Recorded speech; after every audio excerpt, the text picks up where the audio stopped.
السلام عليكم ورحمة الله وبركاته. مشاهدين شركة آسيا تورز للسياحة وقناة آسيا تورز. التسجيل ده والفيديو ده خاص بالناس اللي بتحب تيجي دراسة للبرازيل. الدراسة للبرازيل مثل أي دولة في العالم، قوانين السفر للدراسة واحدة وتأشيرة السفر للدراسة واحدة، وعملنا تسجيل قبل كده عن الموضوع ده. ولكن في ناس قالت ان الفيديو ده فيديو عام وفيديو مش محدد، عايزين فيديو محدد لدولة البرازيل. حاضر، احنا تحت طلبات ورغبات السادة المشاهدين، وبنعمل لهم تسجيل اهو عن الدراسة وتأشيرة الدراسة في دولة البرازيل بوجه خاص. لو انا عايز اسافر للدراسة في البرازيل بوجه خاص، بحدد المجال اللي انا عايز ادرس فيه. انا عايز ادرس فيه وبرسل للجامعة. معظم الجامعات والمعاهد والمدارس هنا ما عندهاش آه، تواصل من الخارج مباشرة من خلال الإنترنت بسهولة. لازم يكون لك حد في البرازيل، شركة أو حد من الأقارب أو المعارف يتواصل لك معاهم، وبعد كده يعمل لك الطريق، يفتح لك الطريق ويبدأ اللينك اللي أنت تتواصل من خلال الميل أو البريد، ويبعت لك الدعوة ويبعت لك كل حاجة. الدراسة في مدارس، دعوة دراسة في مدرسة ثانوية أو ما يسبقها مرفوضة وغير مقبولة، لأن معروف إن في بلد تانية فيها. تبدأ الدعوات تكون مقبولة وليها نسبة نجاح انك الدولة تديك تأشيرة والخارجية توافق، وسفارة بلدك في يعني سفارة البرازيل في بلد الآخر اللي شخص عايز يسافر منها سواء مصر أو أي دولة عربية تديله تأشيرة أنه يكون جاي يدرس في معهد أو جامعة، سواء معهد خاص أو حكومي، أو سواء كلية في جامعة خاصة أو حكومية. اللي بيجي منح، في ناس ممكن يجي منح بيبقوا أوائل دفعات في بلدهم في الثانوية العامة، ده بيجي منحة مجانية وبياخد من 500 دولار ل 1500 دولار من الدولة.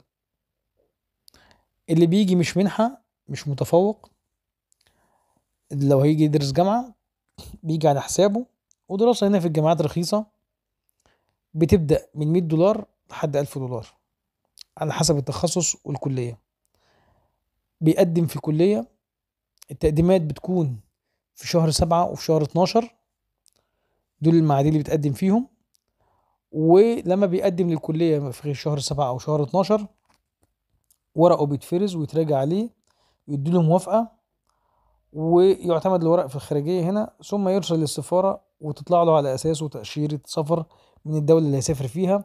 وفي اللحظة دي هو مش محتاج إن يقدم كشف حساب، ولا محتاج آه، أي فيش جنائي، ولا محتاج أي إثباتات لأي شيء، مجرد جواز السفر اللي بيسافر بيه.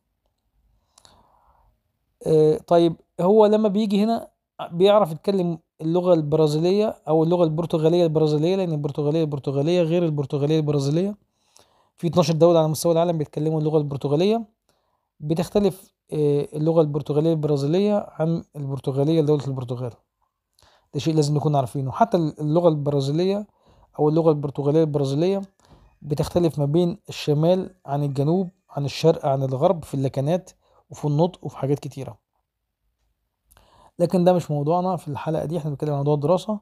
فهو ما يخافش وما يقلقش من الموضوع. هو محدش يسأله انت بتتكلم لغة برازيلية او برتغالية برازيلية او لا، لان هو اول ما بيجي بيقضي سنة تعليم لغة، ثم بعد كده يبدأ يدرس في نفس الكلية والجامعة اللي هو فيها، وبيبدأوا يركزوا معاه في الكلمات الخاصة بمجال دراسته والمصطلحات الخاصة بمجال دراسته، مش أي مصطلحات تانية.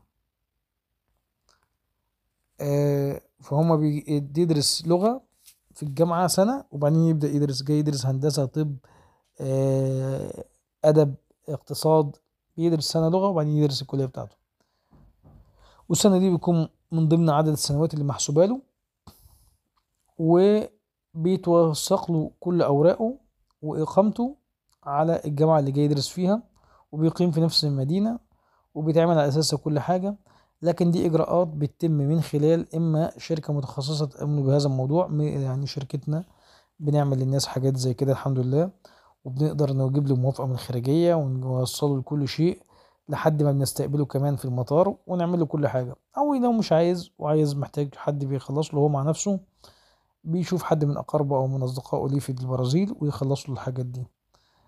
بكده أنا أعتقد نكون وضحنا أهم ما في المشروع، موضوع التقدم إلى دعوة الزيارة للدراسة. ودعوة الزيارة للدراسة دي مقبولة بنسبة 95% وتزيد، وخاصة لو جامعة حكومية وشخص مخلص ثانوية، أو حتى لو مخلص جامعة وعايز يجي.